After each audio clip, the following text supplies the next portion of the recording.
First reading.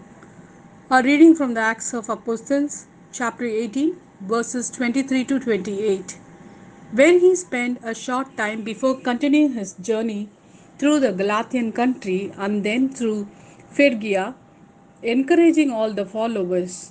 An Alexandrian Jew named Apollos now arrived in Ephesus. He was an eloquent man with a sound knowledge of the scriptures, and yet, though he had been given instruction in the way of the Lord and preached with great spiritual favor and was accurate in all the details he taught about Jesus, he had experienced only the baptism of John. He began to teach fearlessly in the synagogue, and when Priscilla and Aquila heard him, they attached themselves to him and gave him more detailed instruction about the way.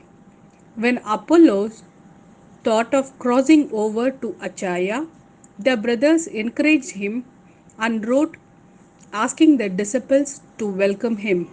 When he arrived there, he was able by God's grace to help the believers considerably. By the energetic way he refuted the Jews in public, demonstrating from the scriptures that Jesus was the Christ. Gospel of John, chapter 16, verses 23 to 28. When that day comes, you will not ask me any questions. In all truth, I tell you, anything you ask from the Father, he will grant in my name. Until now, you have not asked anything in my name. Ask, and you will receive, and so your joy will be complete. I have been telling you these things in veiled language. The hour is coming when I shall no longer speak to you in veiled language, but tell you about the Father in plain words.